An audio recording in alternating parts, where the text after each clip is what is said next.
सुनिए है कोई मेरी ये इल्तिजा, बन गई क्यों है ये जिंदगी एक सजा। मेरे नैना नींद न चैना सपने जब देखना, मैं मनावा तुझसे आने से हम रब्बा में नहीं डरा।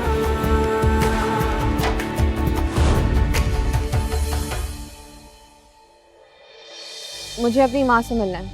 अब एक काम करो, होम मिनिस्ट्री से मेरे वारंट इशू करवाओ ताकि डीसी साहब छापा मारकर अपनी टीम के साथ उसे यहाँ से बरामद करें, फिर खुशी खुशी ले जाना उसे यहाँ से। इसलिए कि आप दोनों के बीच में जो भी गलतफहमी हुई है वो मेरी वजह से हुई है। तो अब क्या किया जाए? आपको जो सजा देनी है आप मुझे दे दें, लेकिन प्लीज निशा को माफ कर दें। सर क्या है? सर वो लड़की फरार हो गई है सर। अपनी नालायकी छुपाने की बजाय जाकर रास्ता रोको उसका।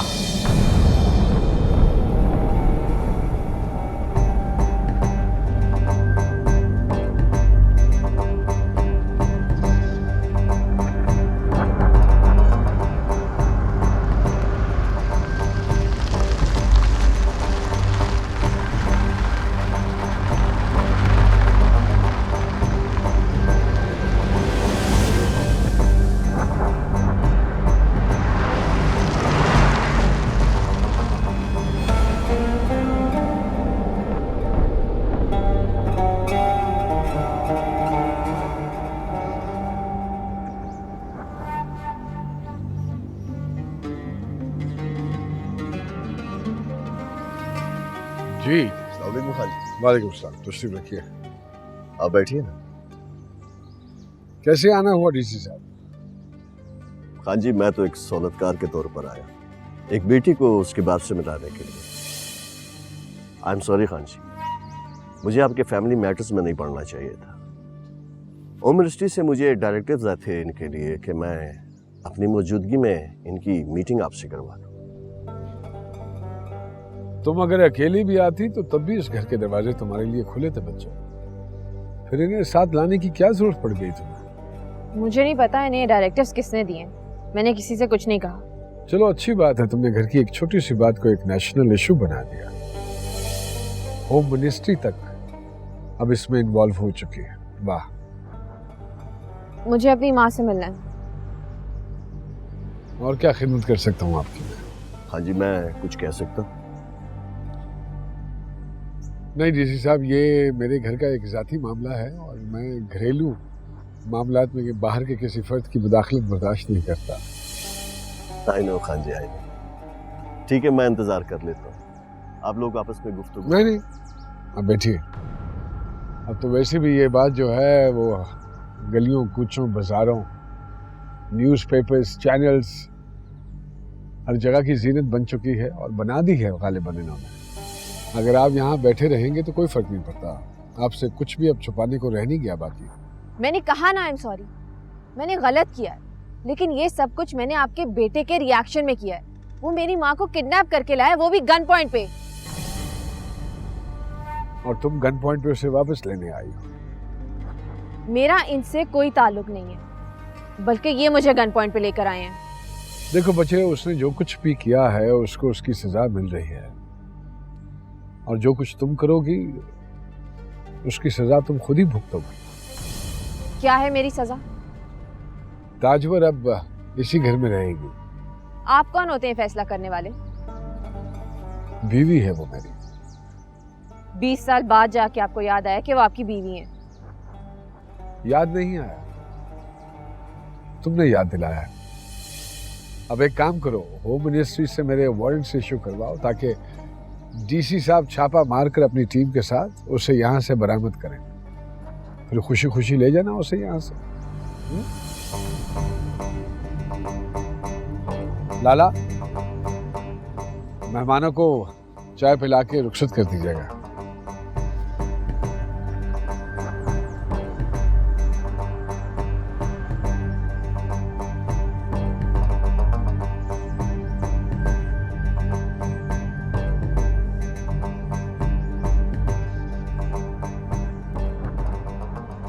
बेटी, हमारी बेटी पहली बार घर आई है, खालिद सर नहीं जाएगी। ओ ये चादर पहनाने के ड्रामे उस दिन कीजिएगा जिस दिन आपको चादर का मतलब समझ आ जाए। जानते हैं चादर होती क्या है? औरत की इज्जत, मान, तहफ्फुज। और आप लोग इसे यहाँ अपने गुनाह छुपाने के लिए इस्तेमाल करते हैं, औरत की पहचान मिटाने के लिए, उसे जिंदा दफन करने के लिए। इसलिए ये चादर नहीं, कब्र है, कब्र। और मैं अभी जिंदा हूं।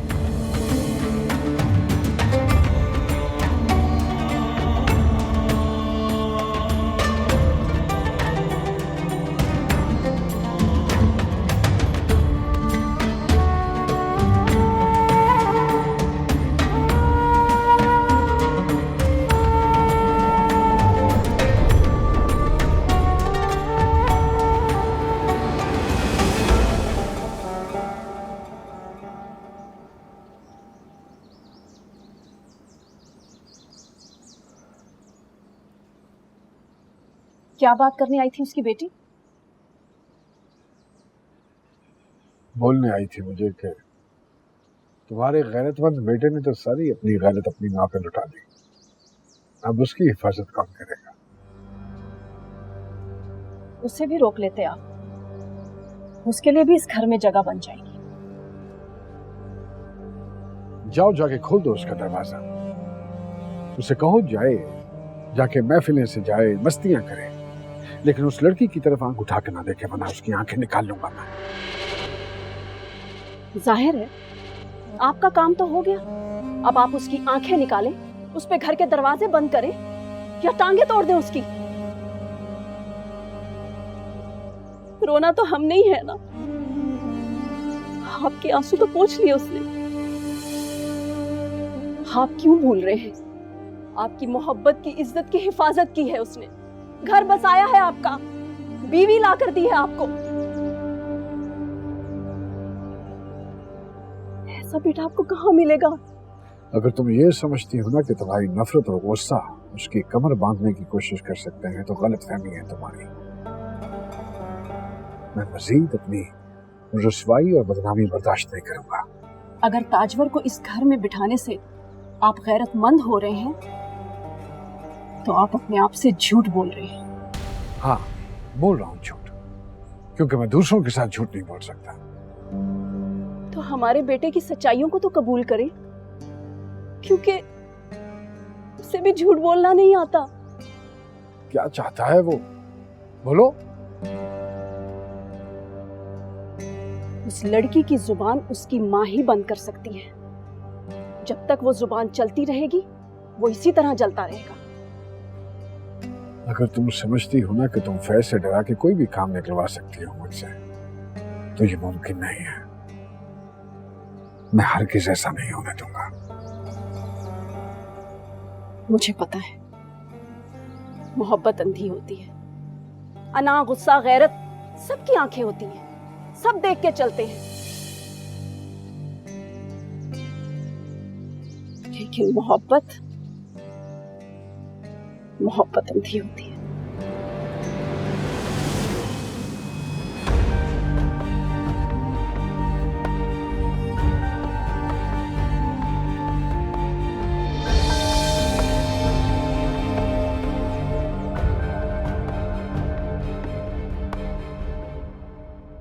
अब क्या प्लान है आपका?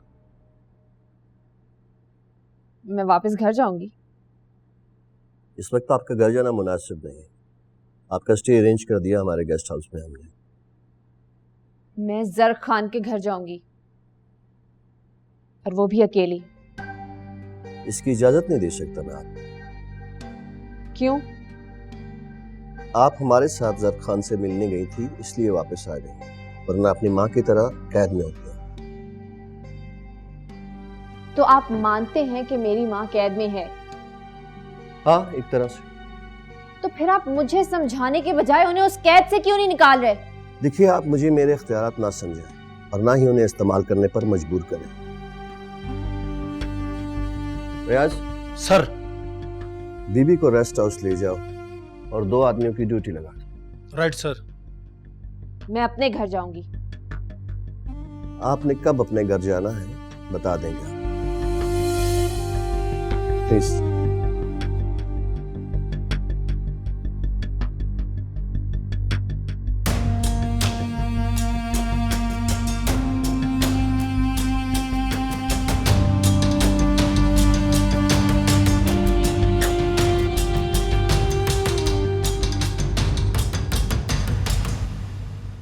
बस एक काम कीजिए लाला, एक बंदा वहां बिठा दीजिए अपना। किसी सिपाही को मैली नजर से देखने की जरूरत नहीं होनी चाहिए। और हाँ, खाने का पूछ लीजिएगा उसको जो पसंद है वही उसको दीजिएगा। अपनी मर्जी मत थोपिएगा, खुदा का वास्ता है। जी खान जी। और हाँ, वो चॉकलेट्स उसको बड़ी पसंद है, वो जरूर भिजवा दीजिएगा।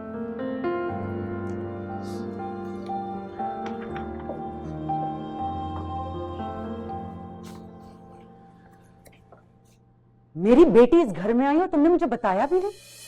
इस घर के मुलाजमों में तुमसे ज्यादा इंसानियत है। रो रहे हैं वो उसकी बेबसी पर। हाँ, उनको मेरी बेबसी नजर नहीं आ रही। अगर आती तो मेरे लिए भी रोते हैं। तुम्हारी अन्ना और गैरत के आगे तुम बेबस हो। इस तरह के लोगों पर रोना नहीं आता, गुस्सा आता है। मैं जालिम तो मजलूम, खुश। अपनी औलाद पे तो दरिंदों को भी रहम आता है। कुछ तो ख्याल करो, वो तुम्हारी अपनी बेटी है। नहीं, वो तुम्हारी बेटी है ताजमहल।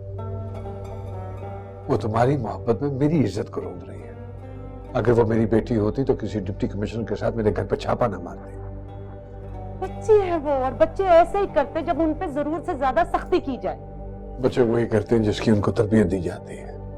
फैज की तबीयत के बारे में क्या ख्याल है? अपनी आंखें खोलो।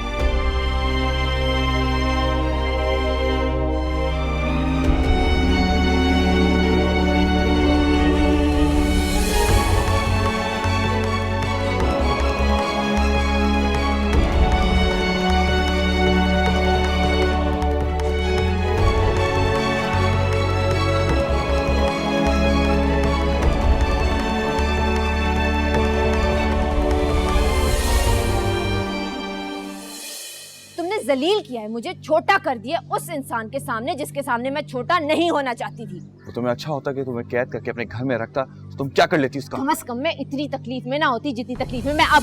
आप दोनों के बीच में जो भी गलत फहमी हुई है वो मेरी वजह से हुई है। तो अब क्या किया जाए?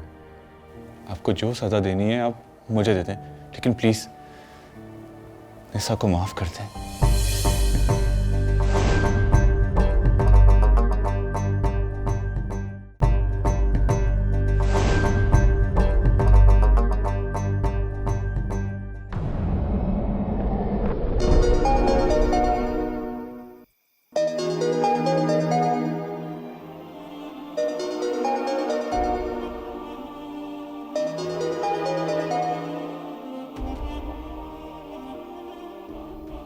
हेलो। हेलो निसा, अम्मी कैसी हो? आप कैसी हैं? मैं बिल्कुल ठीक हूँ। प्लीज ये अपनी झूठी तसलियां ना अपने पास ही रखें। तुम्हारी कसम। देख लिया उस आदमी का मैंने असली चेहरा। मुझे पता है आप कितनी ठीक होंगी। और जो तुमने किया वो हरकत ठीक है क्या? मुझे नहीं पता वो डीसी कैसे बीच में आ गया। मैं तो अकेली आना चाह रही थी आपके पास। जब मैंने तुमसे कहा था कि कुछ दिन सुकून से बैठो, सब ठीक हो जाएगा, फिर तुम क्या? फिर मैं क्या करती? जाहिर है मैं कब तक यहाँ रहूंगी? कब तक? मैं जल्दी आ जाऊंगी तुम्हारे पास मेरी जान। कब? क्यों ऐसे बच्चों की तरह जिद कर रही हो? बस तुम समझ लो मैं किसी सेमिनार में गई हूँ या कॉन्फ्रेंस पे गई हूँ या बस कहीं गई हूँ। क्योंकि आप किसी सेमिनार किसी कॉन्फ्रेंस में नहीं गई। देखो निशा, अभी वो गुस्से में है। अच्छा, तो सिर्फ उनका गुस्सा मायने रखता है, हमारा नहीं। उसकी एक तरह से बेइज्जती हुई है। ट्राई टू अंडरस्टैंड, सबको जवाब देना पड़ रहा है उसे। और जो मुझे जवाब देना पड़ रहा है, मोहल्ले वालों से लेकर आपकी यूनिवर्सिटी वालों तक दुनिया मुझसे भी सवाल कर रही है। तुम और सवालात तो ना उठाओ निशा। मैं ऐसे नहीं बैठ सकती। तो फिर क्या करोगे? अच्छा, उसके पास ताकत है तो वो कुछ भी कर सकता है। हाँ निशा, उसके पास ताकत है, वो कुछ भी कर सकता है। हम क्या कर सकते हैं? ये मेरी तुम्हारी नहीं, इस मुल्क के कई लोगों की बेबसी है। इस मुल्क में कानून की जगह ताकत चलती है निशा। हमारे जैसे लोग सिर्फ खामोशी से सुन सकते हैं। हेलो,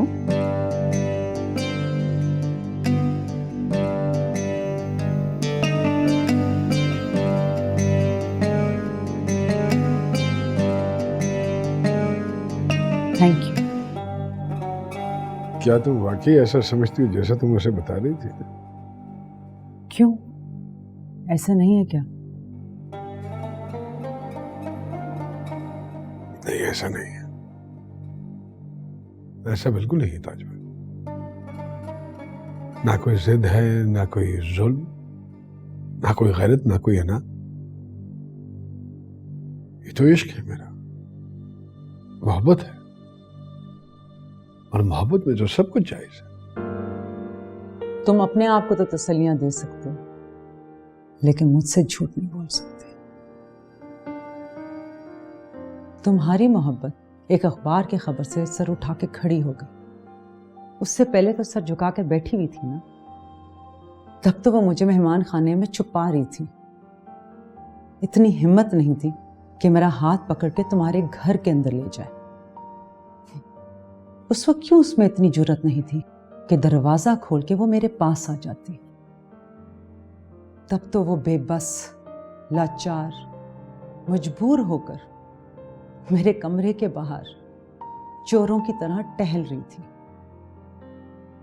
ये जिद है, ये अना है, ये गैरत है ज़रक, मोहब्बत नहीं। तुमने एक मां को उसकी बेटी से छीना है, और कुछ नहीं। अब मैं तलाक लेकर ही जाऊंगी ज़रक। मैंने तुम्हें कहा था ना, इस सौकन का लफ्ज मोहब्बत की तजलील है। मैं ये डिजर्व नहीं करती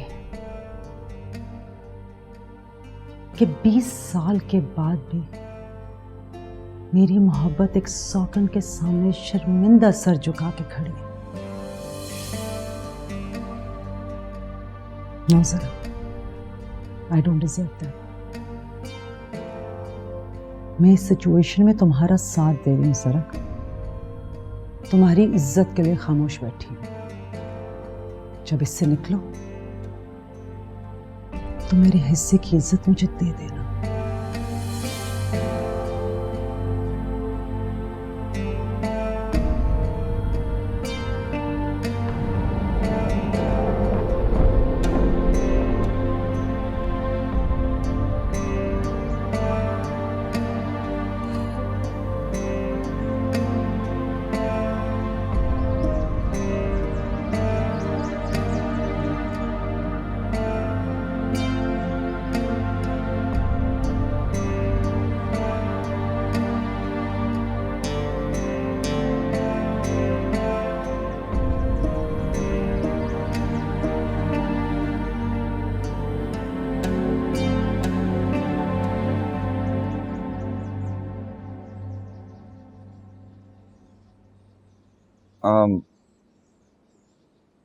चलें? कहाँ? यहीं बैठी रहोगी क्या? हाँ। निशा, यहाँ क्या करोगी? ओह, आई एम सो सॉरी। तुम्हें मैंने चैलेंज तो नहीं किया ना दोबारा कहीं? फिर तुम होम मिनिस्ट्री कॉल करोगे और सारे लोग एक्शन में आ जाएंगे। नहीं नहीं नहीं, अब ऐसा मत करना। ऐसे ही मेरे हाथ पांव बांध के तुम्हारे साथ रवाना कर देंगे। मैं रेडी। चलो लेके चलो ना। निशा, आई नो कि तुम्हें बहुत तकलीफ हुई है, लेकिन ये सब कुछ करना बहुत जरूरी था। एक तरफ सरदार जर खान की सरदारी और एक तरफ तुम्हारी सरदारी। मुझ बदतमीज मुंह फट लड़की को किसी ना किसी के आगे तो सर झुकाना था ना। पता है, जब मैं कल सरदार जर खान से मिलने गई थी ना, तो मैंने सोच लिया था कि मैं तुम्हारे आगे सर झुकाऊंगी। पता है क्यों? क्योंकि तुम तो उनसे भी बड़े सरदार हो। वो कहाँ बेचारे इतने छोटे से कबीले के सरदार, और तुम तो पूरे मुल्क के सरदार हो। वो तो मुझे सिर्फ अपने घर में कैद कर सकते हैं ना, और तुम तो मेरे लिए जेल कहीं भी बना सकते हो। निशा, एक मामूली से नाक से खून निकलने पर तुम सारे पुलिस डिपार्टमेंट से नफरत कर सकती हो, लेकिन मुझे इतना भी हक नहीं कि मैं तुम्हारे लिए परेशान हो सकूं। नहीं, क्योंकि तुमने मेरी इंसल्ट की है। तुमने जलील किया है, मुझे छोटा कर दिया उस इंसान के सामने जिसके सामने मैं छोटा नहीं होना चाहती थी। तो तुम्हें अच्छा होता कि तुम्हें कैद करके अपने घर में रखता, तो तुम क्या कर लेती उसका? कम से कम मैं इतनी तकलीफ में ना होती जितनी तकलीफ में मैं अब हूँ। फरजाद, मैंने तुम्हें इंतजार करने के लिए कहा था और तुमने तो मेरा रास्ता ही रोक दिया, सिर्फ इसीलिए कि मैं तुम्हारी मर्जी के बगैर कुछ कर रही थी। ऐसी बात नहीं है यार। ऐसी ही बात है, तुम्हारी ईगो हर्ट हुई। तुमसे शिकस्त कबूल नहीं हुई ना, इसीलिए तुमने अपने बाप से भी दोस्ती करी। उस शख्स से जिससे तुम मरते हुए पानी नहीं मांग सकते, उसके आगे जाके तुमने भीख मांगी है। हाँ, भीख मांगी है। जिंदगी में पहली बार अपने बाप के सामने हाथ जोड़ के भीख मांगी है, लेकिन अपने ईगो के लिए नहीं, तुम्हारी। बस, थैंक यू वेरी मच। मेरा बस एक काम और, यहाँ से दफा हो जाओ। शक्ल मत दिखाना मुझे अपनी आइंदा। नफरत है मुझे तुमसे, तुम्हारी मोहब्बत से।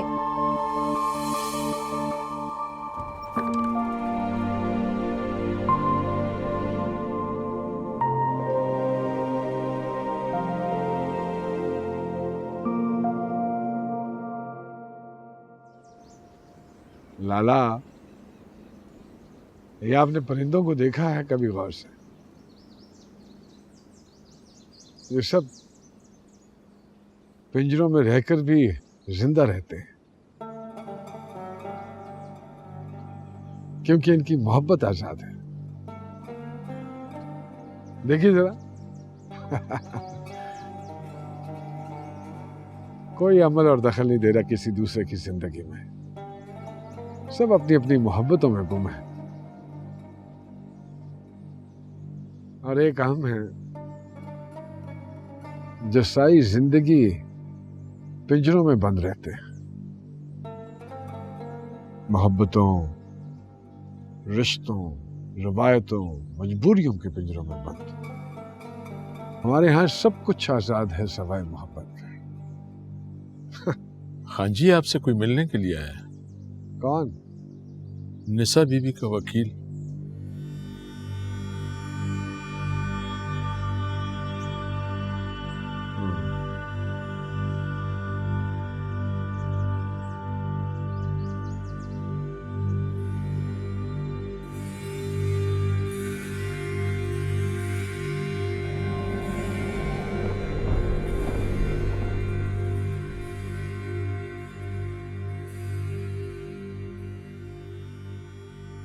अस्सलाम वालेकुम। वालेकुम सलाम। बैठो।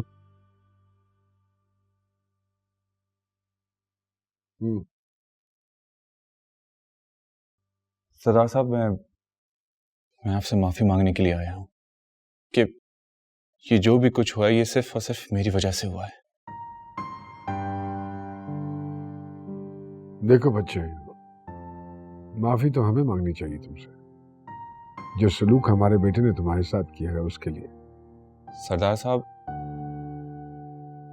मैं इस केस का सिर्फ वकील ही नहीं, एक फरीक भी हूं। निशा ने ये केस मेरे कहने पे फाइल किया था, और अगर मैं चाहता तो ये केस कभी फाइल नहीं हो सकता था। तो फिर खामखा क्यों ये माफी तलाफी के लिए वक्त जाया करने आ गए हो, अपना आप भी और हमारा भी? जाओ जाके कोई पॉपुलर केस तलाश करो, किसी एक्ट्रेस का, किसी पॉलिटिशियन का। मीडिया को भी ये खबर मैंने ही दी थी, और मैंने ही बताया था कि आपने अपनी बीवी को अगवा किया है। और होम मिनिस्ट्री को भी मैंने ही अप्रोच किया था अपने वालिद के थ्रू। निशा के साथ डिप्टी कमिश्नर को भी मैंने भेजा था आपके घर। तुम ये सब कुछ मुझे क्यों बताने आए हो? देखिए, आपका मुजरिम मैं हूं, निशा नहीं। इसलिए कि आप दोनों के बीच में जो भी गलतफहमी हुई है वो मेरी वजह से हुई है। तो अब क्या किया जाए? आपको जो सजा देनी है आप मुझे दे दें, लेकिन प्लीज निशा को माफ कर दें। देखिए, वो बहुत अपसेट है, अकेली है, इनसिक्योर है, और अपनी मां के बगैर नहीं रह सकती वो।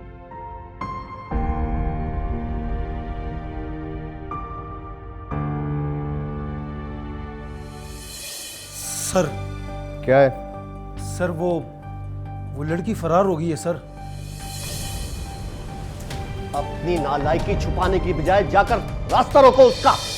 मोहब्बत एक जंग होती है प्रोफेसर साहिबा, और इस जंग में कमजोर आदमी जुदाई के नाम पर समझौता कर लेता है, और ताकतवर हर सूरत अपनी मोहब्बत हासिल कर लेता है, चाहे वो किसी की कब्र की सूरत में ही क्यों ना हो।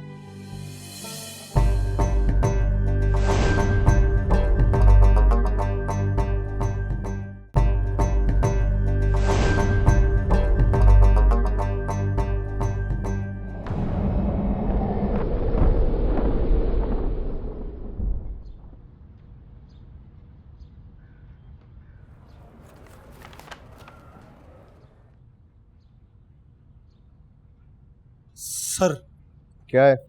सर वो लड़की फरार हो गई है सर। फरार होगी?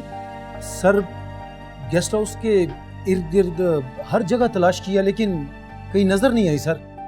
तुम लोग क्या कर रहे थे उस वक्त? सर मेरे ख्याल में वो लड़का भगा कर ले गए, वो जो आपकी परमिशन से उससे मिलने आया था। वो लड़का इस वक्त जर्क खान के घर में बैठा हुआ है। सर हो सकता है वो उसके साथ चली गई हो। अपनी नालायकी छुपाने की बजाय जाकर रास्ता रोको उसका।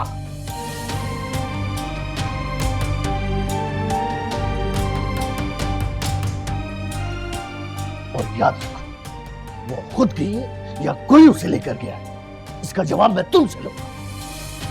सर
जरनिगार, मैं आपसे बात करना चाह रही थी।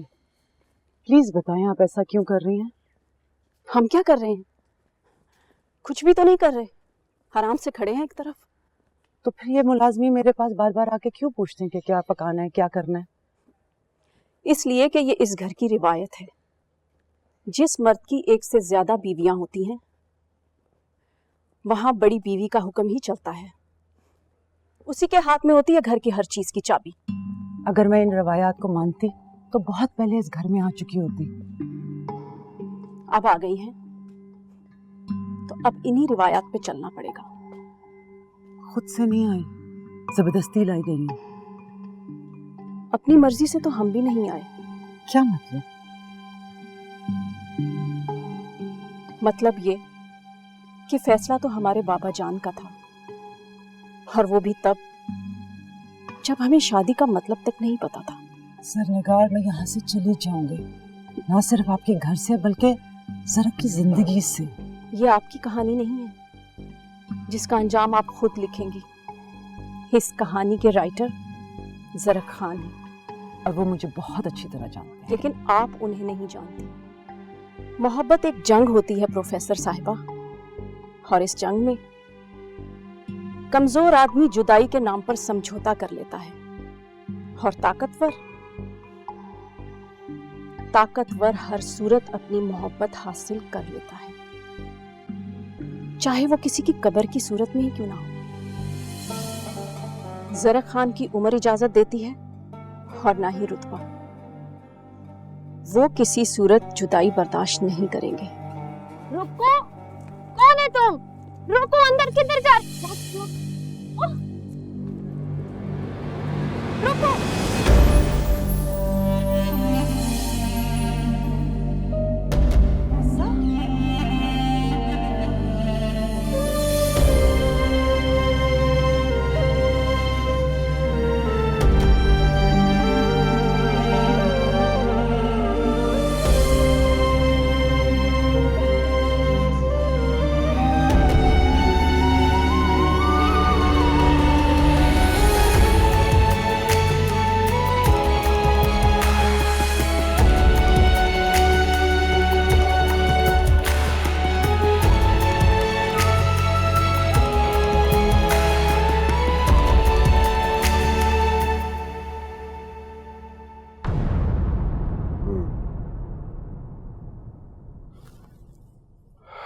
तो हकीकत यह है कि असल मुजरिम तुम हो जिसने निसा को वरगलाया है।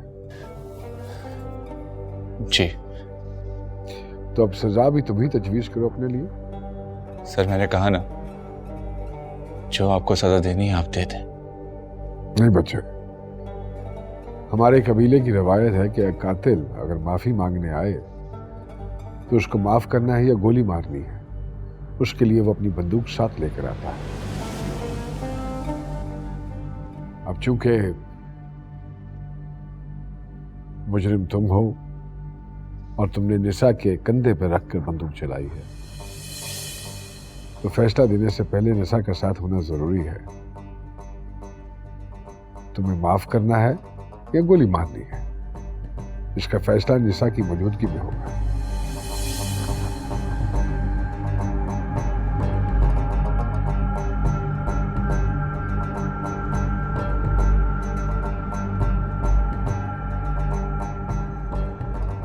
निस्सा, तुमने अभी तक जूस नहीं पिया? मैंने नहीं पीना कुछ इस घर में, ठीक है ना? मैंने आपको कह दिया है, प्लीज आप मत करें सब कुछ। प्लीज कुछ तो खा लो। लगता है जैसे इतने दिनों से तुमने कुछ खाया ही नहीं है, इतना सा तुम्हारा मुंह हो गया। Come on, have this. अभी आपने खुद को देखा है, मुझसे ज्यादा तो आपको जरूरत है सबकी। मैं बिल्कुल ठीक हूँ। यहाँ का मौसम बस ऐसा ही है, बहुत ड्राई है, स्किन भी ड्राई हो रही है। एक बात बताओ, तुम क्या वाकई दीवार फैलांग कर आई हो? सीधे रास्ते से कोई आने जो नहीं दे रहा था। और तुम्हें चोट लग जाती तो? इसी डर से शायद आपने अभी तक दीवार नहीं फैलांगी। हाँ, दीवारें चोर फैलाते हैं। मैं ऐसी हरकत करके खुद को क्यों मुजरिम साबित करूं? अम्मी, ये सरकार की नहीं जागीरदार की जेल है, यहाँ पे कोई इखलाकियात नहीं चलती। मैं फैलाऊंगी नहीं, मैं तोड़ दूंगी इन दीवारों को। तुम देखना, तुम दीवार के उस पार मेरा इंतजार कर रही हो ना, बस मेरे लिए यही ताकत है। तब तक आप इस घुटन में कैसे सांस लेंगे?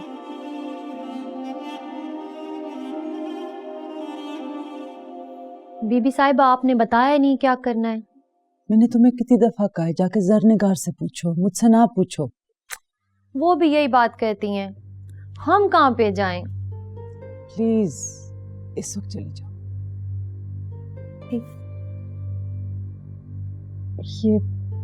ये सब क्या है? मत पूछो, डोंट इवन आस्क। अच्छा चलो उठो, मैं तुम्हारे जाने का भी कोई इंतजाम करती हूँ। जी नहीं, मैं यहाँ पे आपसे नहीं सरदार जर्ग से मिलने आई हूँ और उनसे मिले बगैर नहीं जा रही हूँ।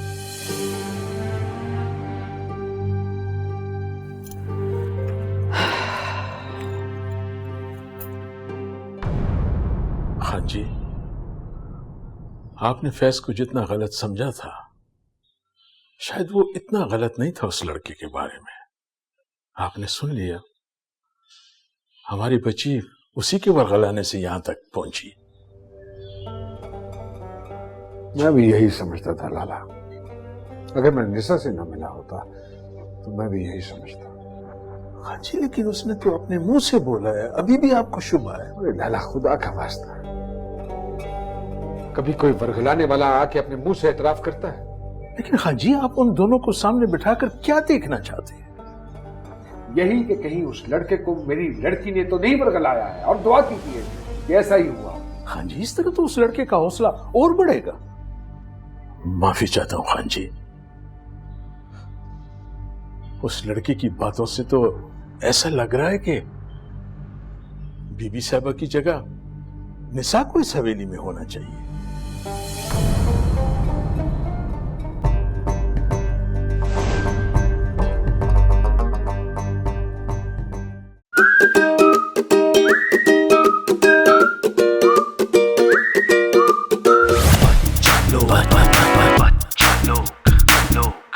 बोल एंटरटेनमेंट के ड्रामे देखने के लिए हमारे चैनल को सब्सक्राइब करें और बेल आइकन पर क्लिक करना ना भूलें।